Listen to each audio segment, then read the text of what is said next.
ನಮಸ್ಕಾರ. ಫ್ರೀಡಂ 19 ಸುದ್ದಿವಾಹಿನಿಗೆ ಸ್ವಾಗತ. ಇಂದಿನ ಮುಖ್ಯ ಸುದ್ದಿಗಳತ್ತ ಗಮನ ಹರಿಸೋಣ.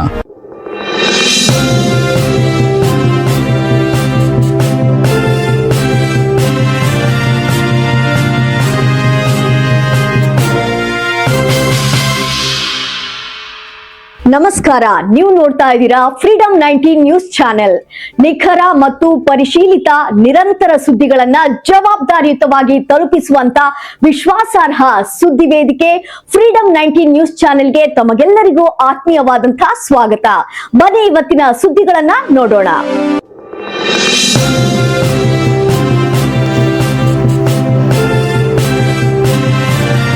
ಅಥಣಿ ಅಧಿಕಾರಿಗಳೇ ತಕ್ಷಣ ಕಾರ್ಯಪ್ರವೃತ್ತರಾಗಿ ಉಸ್ತುವಾರಿ ಸಚಿವ ಸತೀಶ್ ಜಾರಕಿಹೊಳಿ ಖಡಕ್ ಆದೇಶ. ಅಥಣಿ ತಾಲೂಕಿನ ಪ್ರವಾಸ ಮಂದಿರದಲ್ಲಿ ಸಾರ್ವಜನಿಕ ಅಹವಾಲು ಆಲಿಸಿದ ಬೆಳಗಾವಿ ಜಿಲ್ಲಾ ಉಸ್ತುವಾರಿ ಸಚಿವ ಸತೀಶ್ ಜಾರಕಿಹೊಳಿ ಅವರಿಗೆ ಕರ್ನಾಟಕ ಪೊಲೀಸ್ ಕಲ್ಯಾಣ ಅಭಿವೃದ್ಧಿ ಸಂಸ್ಥೆಯ ಅಥಣಿ ಘಟಕ ಹಾಗೂ ಸಾರ್ವಜನಿಕರ ವತಿಯಿಂದ ಅತ್ಯಂತ ತುರ್ತು ಸಮಸ್ಯೆಗಳ ಕುರಿತು ಮನವಿ ಸಲ್ಲಿಸಲಾಯಿತು. ಮಂಗಸುಳಿ ಗ್ರಾಮದ ವಾರ್ಡ್ ನಂಬರ್ 6ರ ಎಸ್ಸಿ ಕಾಲೋನಿಯಲ್ಲಿ ಚರಂಡಿ ನೀರು ಸರಿಯಾಗಿ ಹರಿಯದೆ ಮನೆಗಳ ಗೋಡೆಗಳು ಶೀತಲಗೊಳ್ಳುತ್ತಿರುವ ಗಂಭೀರ ಸಮಸ್ಯೆಗೆ ಸ್ಪಂದಿಸಿದ ಸಚಿವರು ಸ್ಥಳದಲ್ಲೇ ಇದ್ದ ಕಾಗವಾಡ ತಾಲೂಕು ಪಂಚಾಯತ್ ಇಒ ವೀರಣ್ಣ ವಾಲಿ ಅವರಿಗೆ 1 ವಾರದ ಒಳಗಾಗಿ ಸಮಸ್ಯೆ ಬಗೆಹರಿಸಲು ಕಟ್ಟುನಿಟ್ಟಿನ ಆದೇಶ ನೀಡಿದರು. ಈ ಹಿಂದೆ ಮಹಿಳಾ ಆಯೋಗದ ಅಧ್ಯಕ್ಷರು ಸೂಚಿಸಿದರೂ ಪಿಡಿಒ ನಿರ್ಲಕ್ಷ್ಯ ವಹಿಸಿದ್ದಕ್ಕೆ ಸಾರ್ವಜನಿಕರು ಆಕ್ರೋಶ ವ್ಯಕ್ತಪಡಿಸಿದರು. ಮದಭಾವಿ, ಹುಲಗಬಾಳ, ಅಡಹಳ್ಳಿ, ಬೆವನೂರ ಹಾಗೂ ಮಲಾಬಾದ್ ಗ್ರಾಮಗಳ ರಸ್ತೆಗಳು ಸಂಪೂರ್ಣ ಹದಗೆಟ್ಟಿದ್ದು ಯುದ್ಧೋಪಾದಿಯಲ್ಲಿ ಸುಧಾರಣೆ ಮಾಡಲು ಆಗ್ರಹಿಸಲಾಯಿತು.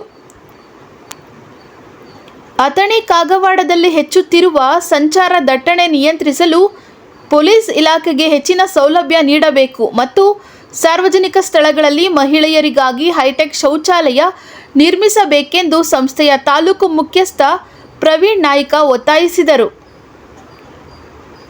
ಪಂಚಾಯಿತಿಯಿಂದ ಹಿಡಿದು ಮುಖ್ಯಮಂತ್ರಿ, ಪ್ರಧಾನಿ ಹಾಗೂ ರಾಷ್ಟ್ರಪತಿಗಳವರೆಗೆ ಇಷ್ಟೊಂದು ಬೃಹತ್ ಆಡಳಿತ ವ್ಯವಸ್ಥೆ ಇದ್ದರೂ ಸಣ್ಣ ಸಣ್ಣ ಮೂಲಭೂತ ಸಮಸ್ಯೆಗಳಿಗೆ ಸಚಿವರೇ ಬಂದು ಆದೇಶ ಮಾಡಬೇಕೇ?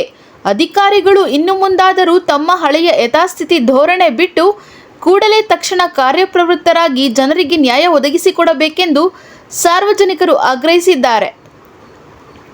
ಈ ಸಂದರ್ಭದಲ್ಲಿ ಶರಣಪ್ಪ ಶಿಂದೆ, ಅನಿಲ್ ಭಾಮನೆ, ಎಂಎಂ ಶರ್ಮಾ, ಶಿವಾನಂದ ನಾವಿ, ಕವಿತಾ ಬೋಸಲೆ, ಸಂಗೀತ ಮುರಗೋಡ, ರೋಹಿಣಿ ಭಂಡಾರೆ, ರೋಹಿದಾಸ್ ಭಂಡಾರೆ ಮುಂತಾದವರು ಉಪಸ್ಥಿತರಿದ್ದರು. ಸಂಬಂಧಪಟ್ಟ ಅಧಿಕಾರಿಗಳು, ಗ್ರಾಮ ಪಂಚಾಯತ್, ತಾಲೂಕು ಪಂಚಾಯತ್, ಜಿಲ್ಲಾ ಪಂಚಾಯತ್, ಜಿಲ್ಲಾಡಳಿತ, ರಾಜ್ಯ ಸರ್ಕಾರ, ಮುಖ್ಯಮಂತ್ರಿಗಳು, ರಾಜ್ಯ ಸರ್ಕಾರದ ಸಚಿವರು, ಉಸ್ತುವಾರಿ ಸಚಿವರು, ಕೇಂದ್ರ ಸರ್ಕಾರ, ಕೇಂದ್ರ ಸರ್ಕಾರದ ಸಚಿವರು, ರಾಜ್ಯಪಾಲರು, ರಾಷ್ಟ್ರಪತಿಗಳು, ಮಾನ್ಯ ಶಾಸಕರು ಇಂಥ ಸಮಸ್ಯೆಗಳನ್ನು ಬಗೆಹರಿಸಿ ನ್ಯಾಯ ಒದಗಿಸಿಕೊಡ್ತಾರಾ? ಯಥಾಸ್ಥಿತಿ ಮುಂದುವರಿಸುತ್ತಾರಾ? ಕಾದು ನೋಡಬೇಕಿದೆ. ವರದಿ ಮಹೇಶ್ ಶರ್ಮಾ, ಫ್ರೀಡಂ 19 ನ್ಯೂಸ್, ಅಥಣಿ. ಇಂದಿನ ಪ್ರಮುಖ ಸುದ್ದಿಗಳು. ಕರ್ನಾಟಕದ ಪ್ರತಿಯೊಂದು ಮೂಲೆಗೂ ನಿಖರ ಮತ್ತು ಪರಿಶೀಲಿತ ಮಾಹಿತಿಯನ್ನು ಜವಾಬ್ದಾರಿಯುತವಾಗಿ ತಲುಪಿಸುವಂತಹ ಪ್ರಯತ್ನದಲ್ಲಿ ನಾವು ಸದಾ ನಿಮ್ಮ ಜೊತೆ. ಫ್ರೀಡಂ 19 ನ್ಯೂಸ್ ಚಾನೆಲ್ನ ವೀಕ್ಷಕರಿಗೆ ಧನ್ಯವಾದಗಳು. ಮತ್ತೆ ಭೇಟಿಯಾಗೋಣ ಮುಂದಿನ ಸುದ್ದಿಗಳೊಂದಿಗೆ. ನಮಸ್ಕಾರ.